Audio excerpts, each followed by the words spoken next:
let's start with a brief update on your Pleiadian contact. What happened since our interview? Yeah, I love starting off with this question, Alexander. You probably know, because you follow me around, that she has shown up for me. It was probably within 10 days after the interview. I don't remember when, but it's fairly recently, right? So I had her etheric presence, to my right at my, 5 o'clock position, very palpable. Her energy is very distinct. And this was happening before bed. And then throughout the following days, I could feel her in the morning when I woke up. And it just really very healing for the child aspect, like the small child part of me that was cut off from connecting with her back at Montauk. Like if you recall, I'm reaching for her, and in that moment, they're slamming the tech and ripping me back into, that reality, and contact is not made. And for a child that's being so abused like that, like brutally and horrifically abused, like this was like everything to me to be with her. So anyway, long story short, she's been back around, and mostly what I am, it's not so much that I need to have a conversation with her, but it's that there's an energetic resonance that's very healing to that damaged part from Montauk. Yeah. She said we've always been with you. We've always been with you. Mm-hmm. And this refers to, I think, a larger confederation, which I have an avatar on a light ship that's always been up there. And it doesn't surprise me at all. She's not from the same ship that I'm on currently, but it's part of a larger consortium. I do understand that. So it's been, it's not, I don't feel like, I have to get big messages for her for the public. This is more of a private relationship. And okay. It's always, for me, when I meet new beings, I sit with their energy for a long time, because that's the way I get to know them and trust them. So it's not about how they look, but it's about an energetic, reading the energetic patterning through the field, that I come to understand who it is and what their intentions are. And that's true of any new, and it's probably true of all the new humans I meet too, right? Right, exactly. Okay, so let's go to the next one. You talked about being sent to a Russian base and a Pleiadian ship with your handlers demanding that you get the code. Does it mean that they knew to which place and time they need to send you for a specific task? And if yes, how do they know that? How can they direct one's consciousness to send it to a specific timeline or time place? Yeah, you got a few questions in there at once, but I think I've got them distilled. Yeah, so it's a really good question. So they are using me as a psychic, and I'm the one who's finding the target.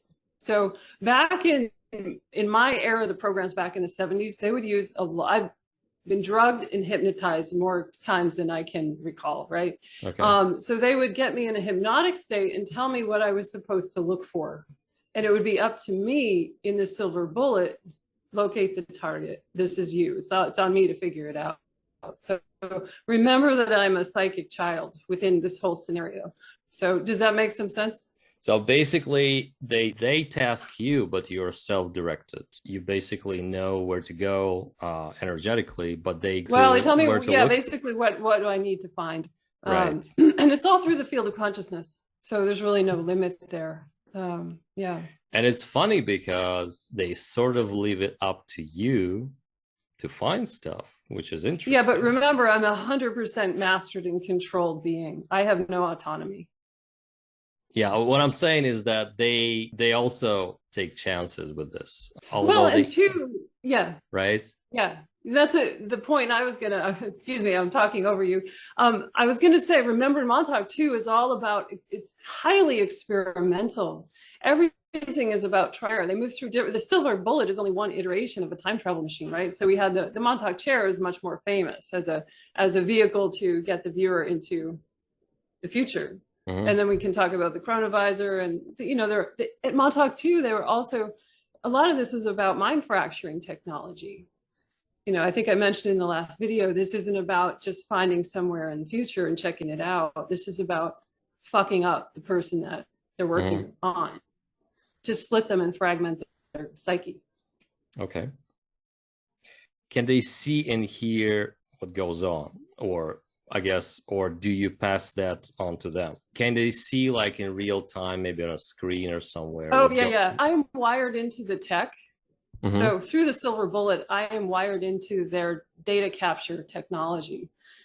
So it's coming through my consciousness again, but it's being fed back into their computer, let's say. So they can't quite see what I'm seeing, but the data is incoming to them.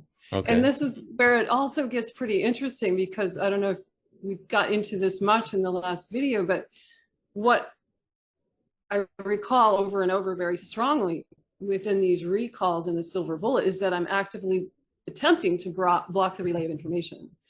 So that's quite compelling to me, that I could be possibly even attempting that, given how drugged and tortured I am in the situation. That's a monumental heroism, in my view, from a 6-year-old kid going, no way, you're not getting this information. So yeah, I mean, I'm always tapped back into their machinery, their equipment. All right. Someone wants to know about the SSP medical tech. Do you remember anything specific, or do you maybe remember being in one, being regressed? Yeah, this is a good question. Yeah, the medical tech. I think the question maybe was like a regen tank, and I have to say clear here that I don't have strong memory of regen tanks, but they cloned me over and over and over, which is, you know, I wouldn't call cloning exactly a medical technology. That was absolutely what I remember of my own experience. Regen tank, I know, is, you know, there was a really fierce battle. We were ambushed at the Mars base one night by mantids in a larger group, and I had my leg blown off. It was the worst battle memory that I have, probably, which has given me PTSD for years, which I'm finally recovering from. But I don't know, my memory goes blank, just turns into a black field after that. And I don't know if they were able to regen me completely with a new leg after that, or if they used a backup clone. Again, yeah, I don't have a ton of info on the regen tank, or what I want to say is that I don't have firsthand memory of that. All right. But I know with a regen tank, you can't, after a while, if I've got a limb blown off or something, they stick me in that, I keep doing it, it degrades cellular biology, like the atomic structure and the molecular bonds start to break down. So you can't keep doing it. There's a finite capacity.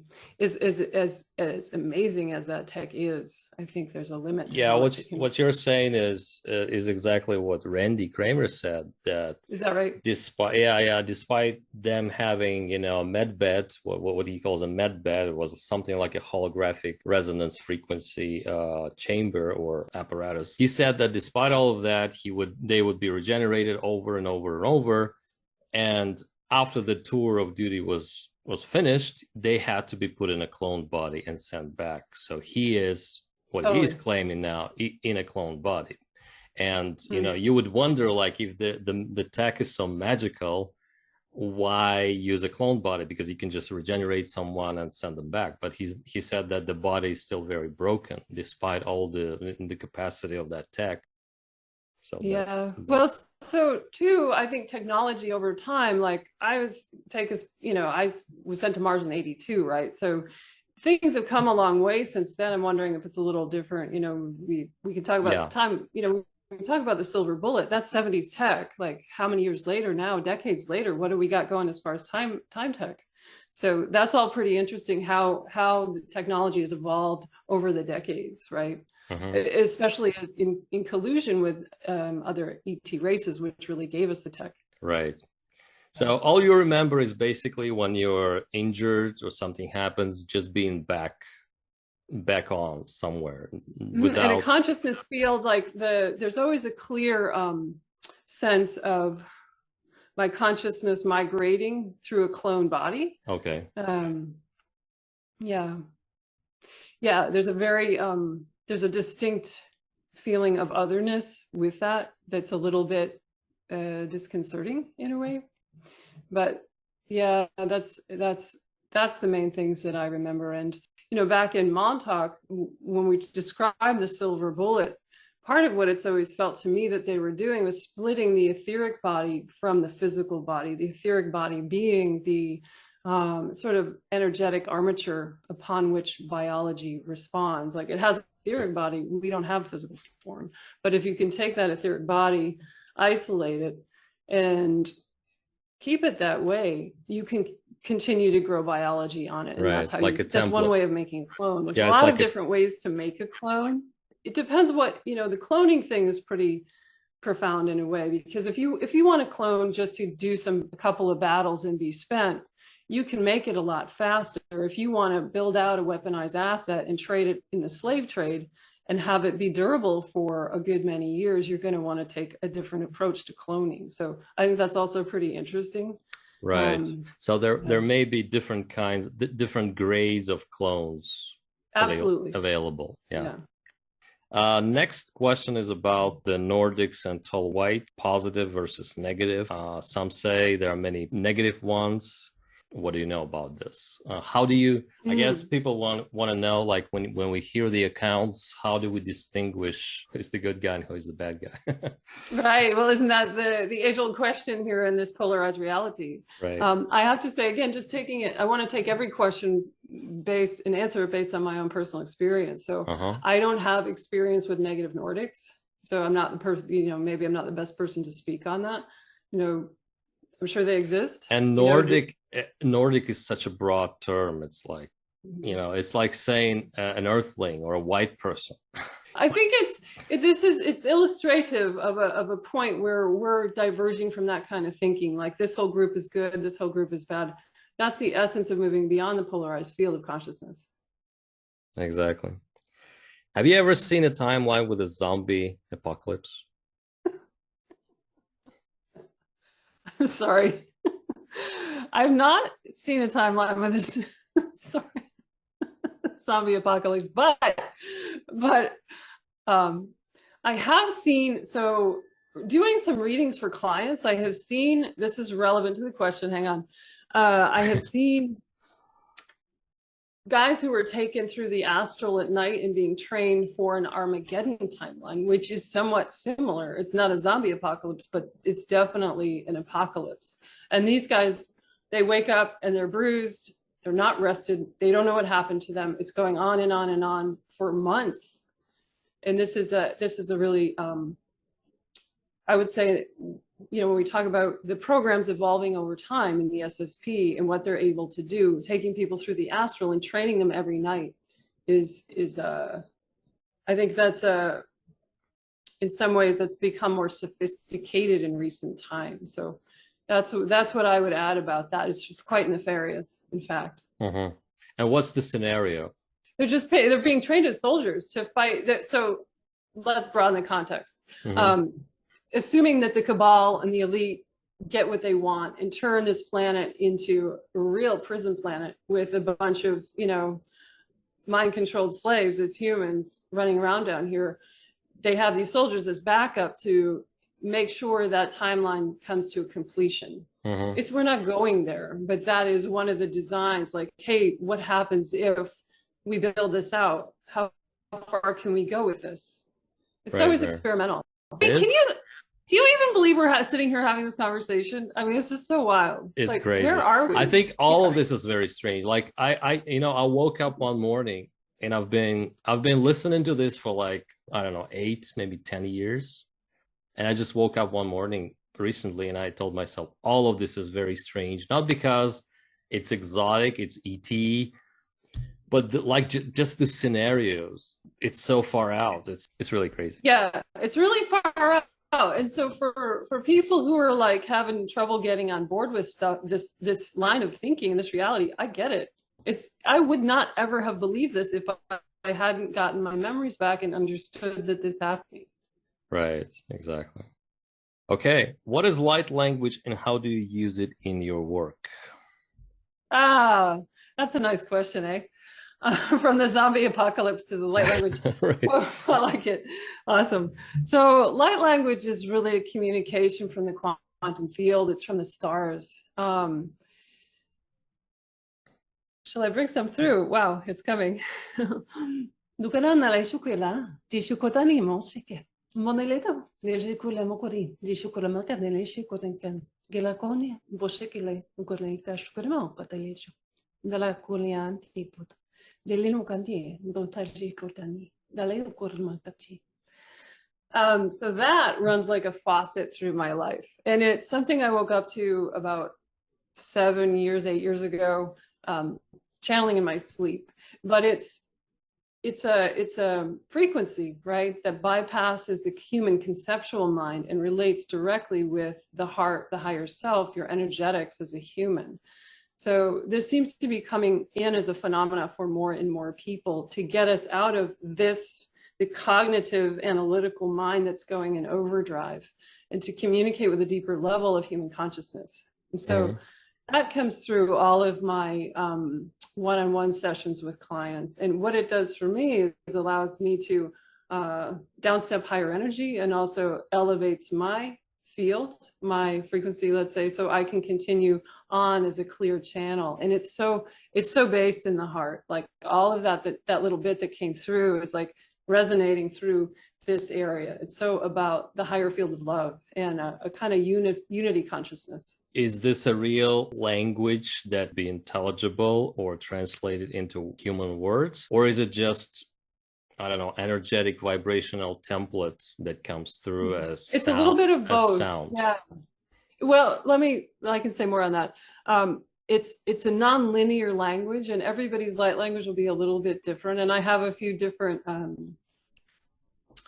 I don't know, we could call dialects. That doesn't always sound the same. Right. There's little differences in different languages depending on what's coming through for me or for a client. So in my case, I can understand, like, it's like I got a data packet and I can understand the general gist of what's being offered through the language, but it's never going to be meant to be a linear word for word or sound for sound kind of translation. It's meant to really bypass that. Mm-hmm. Yeah. So it's like a vibratory resonance that you pass. And the reason it comes out with sound is that it also impacts, our body and the person and everything. Okay. Absolutely. Right. Would you say that what they call speaking in tongues in church is the same thing? I am curious about that. I think back in the day, it was, we called it speaking in tongues. And, right. And now I am not 100% on that, but I really feel like there's something to that. Because this it's not a brand new phenomena. It's just that we have a word for it now. We call it light language. Yeah, they used to call it the language of the angels, the tongue of the angels, which is what we call angels now, is the higher vibrational, higher, dimensional beings, basically. That's interesting. Someone wants to know who of the SSP veterans do you keep in touch with? Have you met anyone here with whom you've served in the SSP? I'm going to leave that first part alone. That's private information. The second one, however, absolutely have met, two things coming up. I can say that the first one easily, Jean-Charles Moyen, before he knew my story, he contacted me and said, I've seen you several times at night on a Galactic Confederation ship. I know you know me and I know you. And I think that bears out. Are you familiar with Jean-Charles? Yes, somewhat. Yeah. So there's that. He's overlapped with a number of people. And the other guy that I know he's only come to me through the etheric realm psychically, but it was my lab twin from Mars. We were bonded when we were 9 at a Great Lakes Naval Station north of Chicago. Before we were sent to Mars, we were kept in cages and trauma bonded. In hideous ways. This is probably the topic of another video. It's a pretty long story, but he has come to me. The first contact he made was, I think, 2 years ago. And a lot of memory came back with that. So periodically I kind of hear from him. He's not doing well. It's a pretty sad story, but it's a true story that the trauma bonding is a thing taken out of Nazi Germany. Yep. And straight out of the Illuminati playbook. So there's a lot to that and why they do it. What's the point of having this team that is built on love, trauma, and ultimately betrayal? So a little bit of a tangent there with your question, but that's one of the most poignant relationships So you that don't. I could possibly So have. you don't really talk to him in the here and now, right? No, he's not well enough for that. He's not doing well with his memories coming back, let's say. I see. Wow. So he's coming to you what, unconsciously? He doesn't know that he is, or I would say higher self. oh, he's high. Yeah, that's what I thought. Okay. All right. Interesting. So Jean-Charles Moyen would be one that you met in the physical, and he identified you, but you don't. Do you remember him also? I don't remember faces very well, honestly. Okay. I have a really hard time with that. Even with Dean, my twin, I have a full like photographic picture of him, but his face in my memories is all pixelated. This It's is the pretty way, cruel. and this is the way it's meant to be, right? I mean, it was designed to be. Yeah. All right. Someone's asking, what's the difference between us and the fourth density people? Are there any of them on Earth? Are they all positive, or do they vary just like we do? Yeah, that's an awesome question. Wow. So 4D means different things to different people. I often think about it as like the proving ground, the purgatory between 3D and 5D. 5D being like a more unified consciousness field, and the frequency of really pure love at 5D, where there's no more, we move beyond polarity. So 4D being more elevated in consciousness and awareness than we are, obviously, but not yet at that threshold of 5D. There's still, what I would say is like, they're still sorting out at 4D, they're still sorting out that sort of polarized mental scape, or we're struggling maybe with the question of service to self, service to other, and just sorting things out. It's an evolutionary pathway. So we could say, we could take this back to the Nordics. You know, could you have an upper dimensional group, that upper dimensional meaning 4D is above 3D in the scheme, but right. Could you have a 4D group that's in service to self? Absolutely. They can be, we could take the Greys as an example. You know, they have enormous telepathic ability, enormous technological capacity, higher consciousness in some ways, but they have chosen, it's a matter of free will, to use it in a different way. It's not toward an elevated light field or a loving consciousness, it's service to self. So I would also say that when we talk about, you know, do 4D beings exist right now among humans, we become 4D when we are in meditation, expanding our awareness, expanding our heart, expanding our mind, expanding our whole field, right? We begin to step into 4D. We evolve into that space kind of through our own development, right? So we can be in that reality now. We're in a really, we're in 3D here, we're very much in the separated from source reality. And slowly that's beginning to shift, and it's a necessary place in our trajectory, but yeah, 4D is not some, it's not a faraway place that we can't get to ourselves, that only belongs to these other beings. Does that make sense to you, Alexander? Sure. Yeah. Yeah. Yeah, basically we are having this cosmic wave of energy that is giving us this environment that is basically 4D already. And it's a matter of choice now. We can step into it. So it's like a matter of shifting of your focus, you know, whether you want to be more limited or more, you know, aware. The more aware you are, the more 4D you are, basically. So we slip in and out of it like probably several times a day. Yeah. So yeah, positive, negative people, you know, can be in 4D and still figure out stuff. They can be very dominating and negative if they choose so. They can also, you know, enjoy all the perks, so to speak, of 4D, you know, being telepathic, being, you know, having all this technology and ability to have, you know, resonance technology and all kinds of stuff. Okay, about Ukraine, do you have any sense of when the conflict could end? Oh, tough one. This is a delicate topic. You know, I did a little read on this about, I don't know, 5 days ago. I can tell you what I've seen now.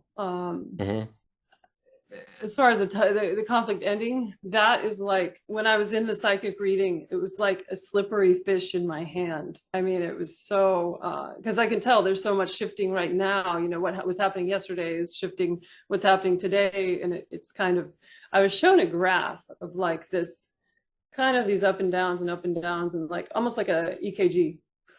And then at some point there was this big blast and then this little fluttery motion and then this flat line. And I heard that a celebration comes in the time of flowers. It felt really hot to me and warm and cozy, like warm, like summer. Like my sense was like the height of summer was when this big spike in the action graph, let's say, was occurring. And what I really noticed too, and like I said, this was just a quick read on this, but reading the energetics psychically was like the whole the NATO side of things and all of that was like fraught with like distortion, confusion, these conflicts of interest and butting heads and just this mess of strategy that was so muddy. But then when I looked at the Russia side, it was like so clear. The strategy got more and more precise as time went by. I mean, we could say it's still a little confusing what's going on there, but I could see through this, at least from the reading, it looked like the strategy of Russia was not fucking around. You know, it was a clear advantage to me. So, you know, take it or leave it. That's just kind of what I got as a quick read. Okay. You mean Russia would be willing to go to the end, like would not back down? It just, whatever they're doing, they have a strategic advantage. Okay. Yeah. All right. Interesting. The celebration comes at the time of flowers, meaning the summertime, but we don't know which summer it is, right?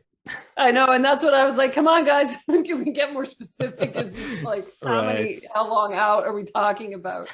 But I also, that said, you know, I'm not a fortune teller, and I'm always a little leery, especially with a conflict like this there's so many things going on from day to day, and the energetics are shifting so much. Yeah, you're reading the energy at the time of the reading. Yeah. But not like long term, because long term it changes and jumps all the time. It does change. Right. And it's also dependent upon what is mass consciousness trying to create out of the mix, right? Like what energy am I or you or anybody projecting on the situation, thus bringing a kind of conclusion to term. Yeah. Exactly. Yeah. Sometimes it's not up to us to decide like what's going to happen. Like it's not up to us to see. You might actually end up in the reality that you saw, but not everybody else. And everybody's experiencing it differently. So there are many ways to look at it. Do you have any information from an off-world source about why Earth is so important on the galactic scale and has been the center of a great conflict for millions of years? Yeah, it seems like it's been a long time from a human perspective. In the scheme of creation, I'm not sure it's been too long, but yeah. So, you know, Tyrion, who is my mate on the mothership with the Confederation, where I have an avatar, he has always said that the fabric of this quadrant of the galaxy is really the warp and weft of the fabric is all related. So, you know, we have these other races we're talking about. Our destinies are kind of wed. So everybody's interested in what this is a little derogatory, but you know, we're the lowest common denominator in a way, only because we have yet to really harness the power of our own consciousness. And if we're not harnessing it, someone else will. Okay. Clear and simple. Right. So there's a lot of different players, the benevolence and the malevolence going, okay, we're going to get humanity on this track with us, or no, we're going to get them on this track with us. So it has to do with a larger playing field than beyond Earth. Also, we have these luminous gateways inside our bodies, gateways to the cosmos, which are so supercharged, powerful. We don't even know what we have. That's why we're so controllable. And our DNA is so malleable. We have so much. Man, we're not just like hominid, you know, ape DNA. We got all kinds of stuff going on. So there's some back and forth and skirmishes and war around that, you know, people wanting to control our DNA and our destiny. So there's that facet of it too. There's a lot here. I mean, we're much more brilliant and radiant than we think. And we are pregnant potential. We are potential as yet in many ways, I would say. You know, we're coming around to the development of our consciousness, but we are so untapped and in a way unformed. Does that make sense at all to you? Yeah. I also think that we have been very, and understandably so, very Terra centered because we only know ourselves for the most part. So we always think that we're the center of attention, we're the center of the Yeah, battles, but it's totally. actually Well, not like that. I mean, if you look at Earth and you talk to the ETs, they would tell you that of course you're important because you're yourself, you're developing, you can only see the world through your eyes. That's why you're so important, yeah, self-important, I guess. But it's not like everything is yeah. completely focused on the Earth, and if the Earth falls, the galaxy falls, or if the Earth stands, the galaxy will continue, something like that. Well, So it's yeah, and so too. I mean, that's a really good point, and I would agree with that. That how many is there? A billion other places just right. like Earth? We don't really know. There's so many other polarity wars that could be going on in other places too that we just don't know about. Yeah. Rebecca and Mark Demizio Yeah. say that their mission was planned and known before their birth. Would I be correct in saying that the dark side is not independent in and of itself, but it is an instrument in the general evolutionary plan? Otherwise, how can this all be a planned mission without the unknowns, so to speak? Yeah. Yeah. Yeah, I would say the dark side does play a part in the polarity theater, as I call it. We come in and we take a ticket. Are you going to play on Team Dark or Team Light? Like we have to have it as a catalyzing eventfulness, right? It has its place in what we're doing. It births us into the next level. Without that, we wouldn't come into that fourth density, right? And on into the fifth density. So, in my view, it's needed for our evolution. Yeah. Yeah. So if you can say that you had a mission, so to speak, to play the light, do you think they also have a mission to play the dark as well? Maybe, yeah. I'm going to pause and take us back into the other human lifetimes where, I know I played on Team Dark in Atlantis at least once. Okay. So, we haven't always been light workers and all of that. Like if you think you've been a saint and perfect in every lifetime, man, no, you haven't. So I think it's true that they can, it's all, I see it all as expressions of source. So, we're experiencing something without, like here on Earth, we would say experiencing that darkness is bad. From a higher perspective, you would say is experiencing darkness is experiencing darkness. You can put a label on it if you want, but as an experience to help you understand a bigger picture or a higher teaching, it might be worthy on the soul journey. Do we all want to sign up for that? No, I really don't want to sign up for another lifetime that's full of torture and abuse, but I think it can have a role in the soul's journey, which is like I work in the Akashic records. What are we always looking at? The soul's journey over lifetimes. What are you trying to sort out, man? Yeah. Right. And also our definition of dark and evil is mostly coming from the 3D perspective. Like what we consider evil is what can harm us or destroy us. But then if you go higher and you're indestructible and eternal, then the question becomes, why are we doing this? And then maybe because it's interesting, because it's a scenario, to play out. So, and I understand that you've been through stuff that, most of us haven't. Well, too, though, I want to make the point, too, because if we have people who are new to this kind of information, I don't want to sound flippant, like, hey, it's just all part of what's going on. Are you in pain and suffering and your life sucks right now? Oh, well, it's just part of the thing. But to have, compassion for people where they are on that path and not just so blithely running through and being like, oh, it's just part of the game that we're in right now. So, I can see both perspectives. Yep. So one of the issues of the disclosure is people's anger towards the powers that be. And in this sense, you seem to have worked through your trauma and are not on the anger frequency. What about the mass consciousness? Do you see any solution for the mass consciousness to be elevated enough to not have this anger frequency, when they find out what's been going on? Yeah, that's a really good question too. I think all of us who are working on our consciousness, that's been such a theme in this conversation, hasn't it? Are helping shift it for the collective. So, it's not just an individual thing that's going on. It's a we as humans are helping make that shift for others who maybe aren't quite ready.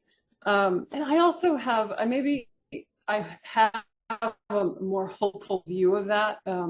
Also because when something true and real is made visible, something that maybe we've known deep inside our own cellular memory for a long time, and it's divulged, like we might be a little shocked on the surface at first, but I kind of feel like people are going to recognize it and go, well, geez, okay, finally, what took so long?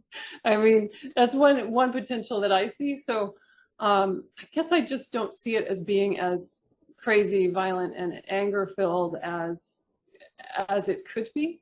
And also that we've been, if we look at the trajectory of COVID and all of the really fucked up stuff that's been going on for the last number of years, the chaos field is ratcheted up to astronomical proportions. So what I'm getting at is that people are getting used to everything, like shock, like, wow, I couldn't even believe that happened. And that you kind of become a little bit catatonic, like, oh, so there's a bunch of shape-shifting reptilians creating adrenochrome and raping small children who've been running the planet for a few millennia now, right? Like, oh, okay, big deal. So there could be kind of this response that's just like, hey man, we've seen all of it. This is no big deal. So ETs are real. Okay, I gotta go to work now. Yeah, that's just my take. It's a little bit off track from where you were going with it, but I'm just a little more hopeful about it because it's written inside of us to understand the truth. Right. What we are talking about now and where we are now, I mean, people who discuss this kind of stuff and experience this kind of stuff is not necessarily what the mass consciousness will be able to see. I mean, you're only allowing yourself to see the things that you're ready to see. So if so if the disclosure, whatever it will be, comes, I don't think that people, the first thing that will come out that is the, all this, intense stuff. People are probably going to just discuss, the something flying in the air or wonder like, are we alone or not? And well, yeah, if we look at what's circulating around on the internet right now, yeah. I mean, there's so much of ET stuff that's been ratcheted up. And then we have like, oh, hey, the US is shooting stuff down out of the sky. Is it ETs or spy balloons? We're not really sure. I mean, there's a lot of bait and switch going on. So I think people are, the general public, the sleeping masses are maybe a little more hip to the situation than they have been in the past. Yeah. That's my impression. Yeah. And not everybody has to like, know everything at once. So yeah. Okay. Do you maybe want to say something as a feedback to the questions, or maybe, I don't know, anything that you have in your mind right now? Oh, yeah. So, I mean, I appreciate the questions. They give us an opportunity to go in deeper. Yeah, I want to say to the Russian audience, thank you for, having me on and hanging out with me, even though I don't speak Russian. And for people who are like so open-minded, like the folks on, Astrolyanka, the channel, like, people seem to be really hungry and into this information. That's such a gift right now during this time. And I want to say for people who are like a little new to this information and they have a lot coming at them all at once and they're kind of going down the rabbit hole, as we say, thank you. And it won't be overwhelming forever. I just really want to say I appreciate people who are holding this space for this to come up to the surface realm of truth and being aired in really public places. It's overdue, and everybody listening is part of disclosure. So thank you so much.